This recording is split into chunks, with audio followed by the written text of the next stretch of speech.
जो तमाम पदाधिकारीगण बैठे हैं, उस समस्त जो अनुभव युक्त माता पिता बैठे हैं, उन सभी को मेरा चरणस्पर्श प्रणाम, धन्यवाद। सबसे पहले आज जो दीपोत्सव यानी छोटी दीपावली है और कल बड़ी दीपावली जैसे मनाया जाता है, फिर आगे जो भी त्योहारों की श्रृंखला चल रही है, इसमें सभी के उत्तम स्वास्थ्य की कामना करता हूँ और एक धार्मिक विचारधारा इन दिनों में लगातार उन्नति की ओर बढ़ती है। मैं चाहता हूं कि प्रत्येक व्यक्ति के जीवन में धार्मिक विचारधारा लगातार बढ़े। तो सबसे पहले मैं आशा भी करता हूं, परमपिता परमात्मा से दुआ भी करता हूं कि सभी स्वस्थ होंगे और आगे भी उनका स्वास्थ्य लगातार बना रहे। अब इस प्रोग्राम में हमने एक बात की थी, जिस प्रकार तो पूर्व वक्ताओं ने बताया था कि यहाँ एक स्वास्थ्य के बारे में बात चल रही है। जो जिंदगी के 3 पड़ाव होते हैं, मैं ज़्यादा डिटेल में नहीं जा रहा, लेकिन जिंदगी के जो 3 पड़ाव होते हैं वो समय के भी हो सकते हैं, किसी भी वस्तु की भी हो सकते हैं। तो एक तीसरी अवस्था यहाँ बैठी है अपने सामने, जिनको कहीं तिरस्कृत कर दिया गया परिवारों के। तो ये इनका जो संख्या बल है वो दिनों दिन आरोही क्रम से लगातार बढ़ता ही जा रहा है। ये एक विडंबना है अपने इस राष्ट्रवादी देश के प्रति, अपने इस धार्मिक जो तथाकथित है, इस धार्मिक कहलाने वाले देश में इस प्रकार के लोगों की संख्या बढ़ना हम लोगों के लिए विडंबना है। अगर हम इस समस्या को, जिसका नाम लेना भी थोड़ा उचित नहीं है, इस अवस्था में जो लोग यहाँ बैठे, जो अपने घरों में अपने बच्चों के साथ बैठना चाहिए, ये संख्या हमें शर्म से झुका रही है। इस संख्या को कम करने का श्रेय राष्ट्रीय युवक परिषद ले रही है, क्योंकि लोगों को घरों में जाकर के समझाने का प्रयास भी कर रही है। और जो पदाधिकारीगण बैठे हैं, ये लोग अपने स्तर पर मिशन भी चला रहे हैं, इसलिए मैं इन पदाधिकारीगणों का और खास करके प्रवीण जी जैन सर का धन्यवाद करता हूँ। अब रही बात राष्ट्रीय युवक परिषद के द्वारा जो अनेक मिशन चलाए जा रहे हैं, उसमें गौ सेवा एक शानदार प्रयास है। गाय जो कि भारतीय जो सनातनी परंपरा रही है, उसमें सर्वोत्तम पशु माना गया है, माता माना गया गाय को। गाय को सारे गुण मौजूद हैं, तो सारे देवता माने जाते हैं, 33 करोड़ या जिसको 33 कोटि जो भी बोलते हैं, वो सारे उसमें विद्यमान हैं। हमें दिखाई इसलिए नहीं देते, कहते हैं तीसरा नेत्र खुलना जरूरी है, हृदय में उसकी पहचान होनी जरूरी है। अगर ये तीसरा नेत्र अपना खुल जाता है, अपनी सात्विक की विचारधारा खुल जाती है, तो उस गाय में 33 करोड़ देवता हमें अभी परिलक्षित यानी दिख जाएंगे। तीसरी बात, अभी मैं एक परसों की घटना है, सॉरी कल की घटना है, कल सुबह की, एक नायब तहसीलदार थे भादरा में, जिन्होंने सुसाइड कर लिया था, कुछ सूचना मिल गई। इस प्रकार की घटना, एक इतने बड़े पद पे आसीन व्यक्ति इस निकृष्ट, मैं घृणित शब्द से भी इसको उच्चारित करूंगा, इस प्रकार का कृत्य करने के लिए वो इतना दुस्साहस कैसे कर पाए? क्या कोई व्यक्ति इसके पीछे जाने की कोशिश कर रहा है?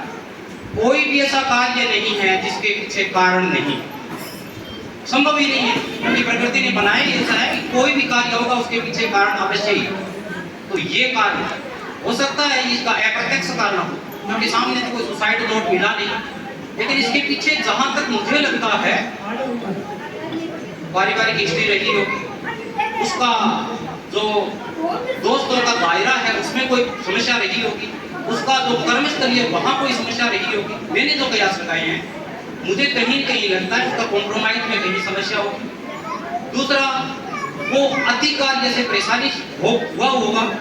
तीसरा, वो किसी लक्ष्य को प्राप्त नहीं करने से घृणित या कुंठित भी हुआ, ये हो सकता है।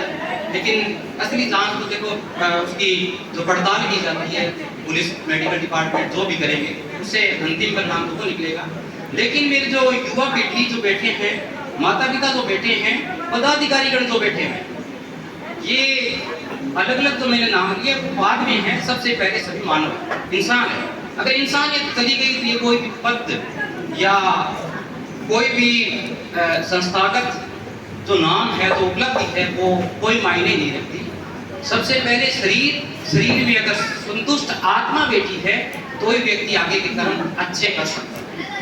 तो सबसे पहले आत्मिक शुद्धि जरूरी है।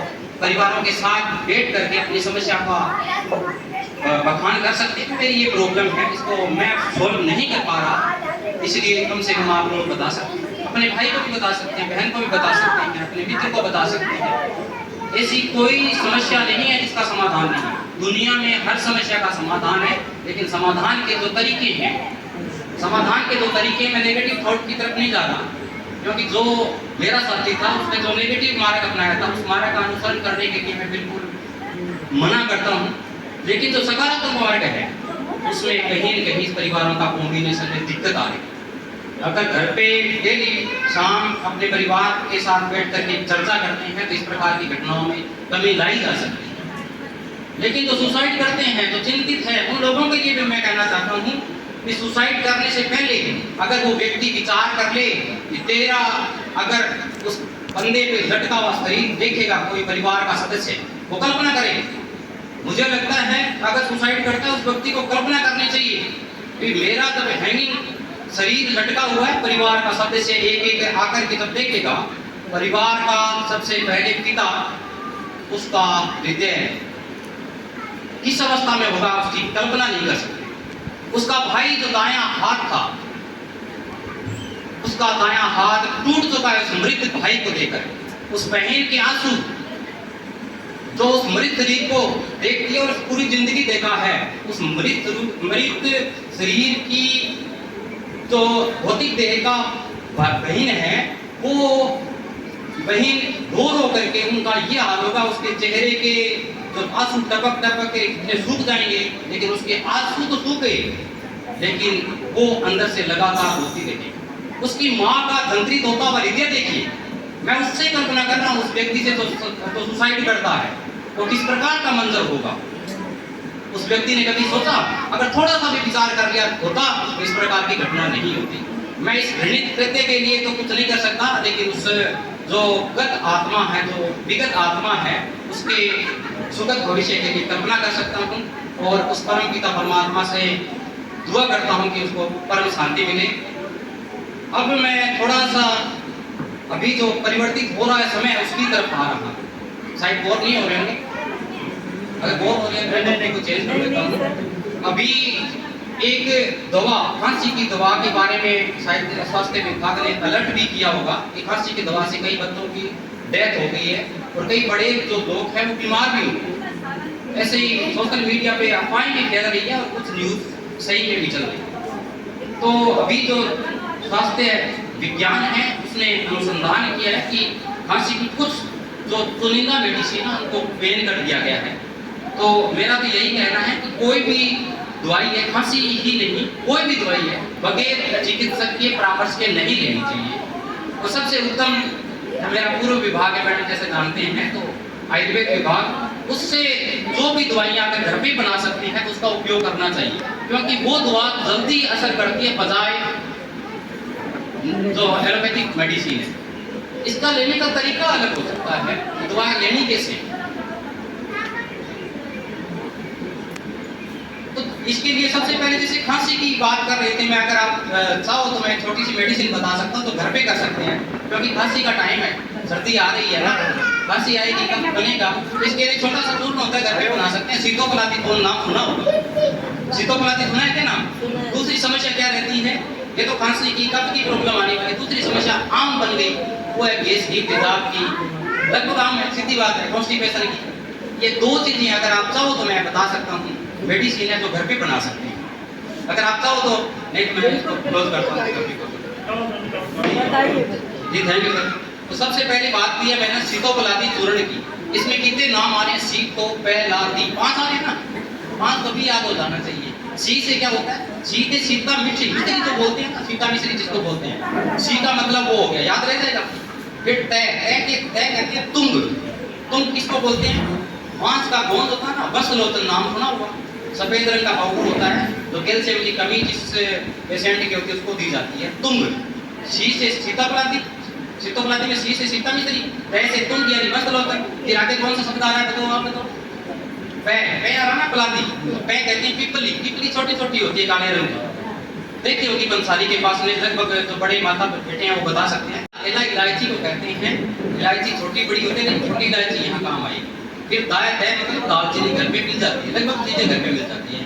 अब इनका अनुपात क्या रहता है, फिर मिलाएं कैसे, लगभग सारी मात्रा बराबर मिलाएं या कैसे मिलाएं, इसके एक तरीका होता है। सबसे लास्ट में कौन सी वस्तु है, दालचीनी, उसकी मात्रा आप निर्धारित कर लो, जैसे 10 ग्राम मान लेते हैं कि सबसे नीचे वाली जो होती है उसका मात्रा आपने 10 ग्राम कर ली, आगे वाली जस्ट डबल करते जाएंगे।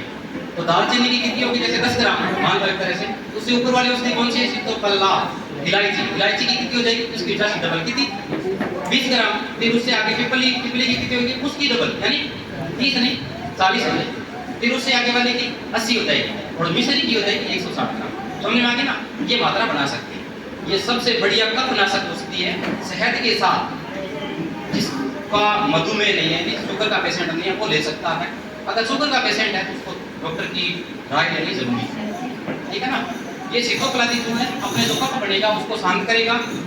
अभी नाक बह रही है, सिर दर्द हो रहा है, वहां कफ के कारण नींद हो रहा है, आलस्य आ रहा है, उसके लिए सिथोप्लाजिन क्या है, एज ए टॉनिक, ठीक है ना, ये बढ़ा सकते हैं। दूसरा मैंने बताया था आदमी के लिए गैस, तेजाब, आफरा, सिर में दर्द होने लग गया, पैरों में दर्द होने लग गया, उसके लिए चूर्ण आता है पंचसकार चूर्ण। सकार क्योंकि हिंदी के और खास करके शिक्षक गण यहाँ बैठे हैं तो वो बता सकते हैं सकार क्या होता है, मतलब सह सकार। पंच मतलब 5 वही हो गए, 5 छोटा है, अपने याद कर सकते हैं। सह से सौंफ, जानते हैं सारे सौंफ के बारे में। सह से सेंधव, सेंधा नमक होता है वो भी जानते हैं। सौंफ, सेंधव, शिवा, शिवा कहते हैं छोटी हरड़ को, हरड़ नहीं है जो हरड़ जिसको बोलते हैं, ना सुना होगा, छोटी हरड़ को बोलते हैं जो हरड़, शिवा कहते हैं। सौंफ, फिर आते हैं सौंठ, सौंठ जानते हैं घर पे अदरक की बड़ी होती है, सौंफ, सौंठ, सेंधव, शिवा। और एक होता है सनाई, सोनापत्री जिसको बोलते हैं, कब्ज की मेडिसिन बताते हैं, पत्ते होते हैं छोटे छोटे रेगिस्तान में बनाए जाते हैं। तो 5 चीजें हैं, याद कर लो कौन कौन सी, सौंफ, सौंठ, सेंधव, शिवा और सनाई, ये 5 चीजें बराबर मात्रा। देखो उधर क्या था, अनुपात था, जैसे 1:2, 4, 8, 16 था ना, वहाँ यहाँ सारे 1:1 सारे इक्वल है। ईच कंटेंट्स जो भी है ना, प्रत्येक की मात्रा बराबर है। 10 ग्राम ले सकते हैं, 5 ग्राम ले सकते हैं। तो एक बार वापस बता देता हूँ, पंचसकार चूर्ण में सौंठ, सेंधव, शिवा और सनाई, ये 5 चीजें बराबर मिलाओ। तो सुबह अपनी प्रकृति के आधार पर, हर व्यक्ति की अलग अलग प्रकृति हो सकती है, जो 3 प्रकृति बताई है ना, वात, पित्त और कफ, अपनी प्रकृति बता सकते हैं मेरी कौन सी प्रकृति है, दूसरा व्यक्ति कौन सा है। तो एक तो देखो जिसके पैर नहीं दिखते, मोटा मोटा बता देता हूँ मैं, जिसके पैर नहीं दिखते तो चलता ही रहता है, भागता ही रहता है, बैठने की हिम्मत नहीं है, बोलता जाता है, बदमाशी ज्यादा करता है, वो बात प्रकृति का, सीधी बात है। और इसके अलावा जिसको सपने भी उड़ान की आती है, मैं जैसे मैंने छलांग लगा दी, एरोप्लेन से गिर गया, इस प्रकार के सपने आते हैं, वो बात प्रकृति का होता है, अप्रोक्सीमेट बता रहा हूँ मैं। तीसरा रहता है पित्त प्रकृति, किस व्यक्ति की होगी, जिस व्यक्ति को गुस्सा बहुत आता है, दिमाग से चलोचना, ठीक है ना, जिसके बाल समय से पक जाते हैं वो पित्त प्रकृति का होता है, गुस्सा बहुत आता है, गोरा रंग होता है, जिसको भूख बहुत ज्यादा लगती है वो पित्त प्रकृति का होता है। अब अपना अपना आइडिया लगा सकते हैं। कफ प्रकृति क्या होती है, कफ प्रकृति जिसको नींद बहुत आती है, शरीर में मोटापन है, भूख पता ही नहीं कितनी लगती है, इसके अलावा काम कोई भी करा लो मुझे तो नींद आती है, वो कफ प्रकृति का व्यक्ति होगा। सपने किस प्रकार के आएंगे कफ प्रकृति को, सपने आएंगे कि मैं कोई या तो हो गया या पानी में डूब गया, मतलब लिक्विड से संबंधित सपने आते हैं, वो होता है कफ प्रकृति का, अंदाजा लगा सकते हैं। पित्त प्रकृति को गुस्सा आता है, रात में सपने आते हैं जैसे आग लग गई या किसी को मार दूंगा मैं, ऐसे कर दिया मैंने, किसी के साथ लड़ाई कर ली, वो होता है पित्त प्रकृति का।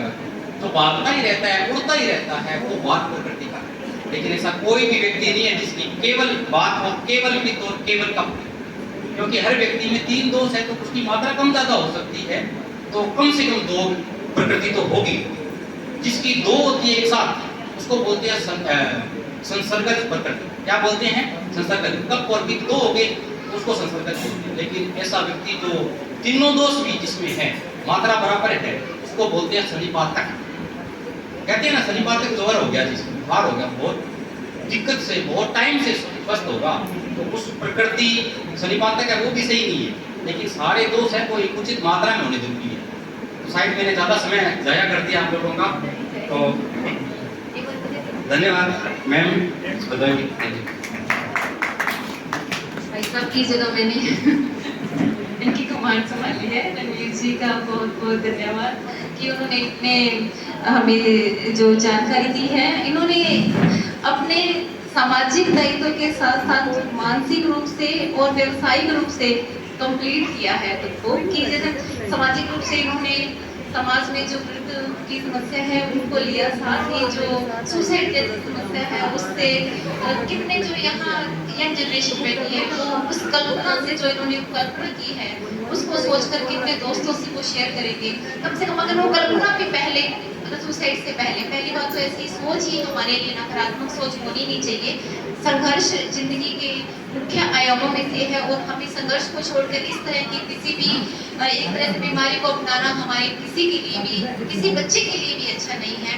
तो जो इन्होंने कल्पना की है वो कल्पना कम से कम आप सबको जरूर बताएं कि अगर तुमने ऐसा सोचा भी, जो आपको लगे कि ये बच्चा है जो इस तरह की चीज सोच भी रहा है, तो कम से कम इस कल्पना के बारे में सबको जरूर अवगत करवाएं कि इस तरह अगर तुमने ऐसा कर लिया तो तेरे माँ बाप की क्या हालत होगी, वो कैसे सोचेंगे, जैसे इन्होंने बताया। और तीसरी बात, इन्होंने जो अपना व्यवसायिक जो उनका पुराना व्यवसाय था कि ये अपने चिकित्सक विभाग से भी थे, संबंधित थे और अब ये नायब तहसीलदार हैं। और अपना जो तहसीलदार का जो इन्होंने अपना व्यवसाय का या प्रोफेशन का जो यहाँ अपना धर्म निभाया है लोगों को जागरूक करके, वो भी मैं उनके लिए कभी वास्तव में दिल से धन्यवाद देती हूँ कि अपनी बच्ची के बारे में कुछ ना बोलकर इन्होंने समाज के बारे में, अपने बारे में, दूसरों के बारे में सोचा। तो रणवीर जी के लिए जोरदार तालियां। और जो इन्होंने यहाँ बताया है कफ के लिए या जो भी मेडिसिन के बारे में बताया है, तो मैं ये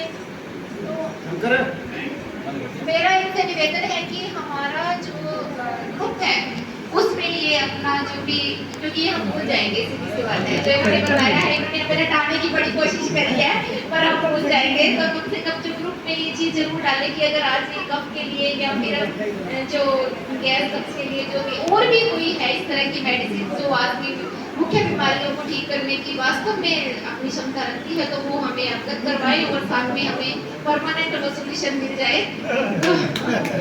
ठीक है जी, बहुत बहुत धन्यवाद।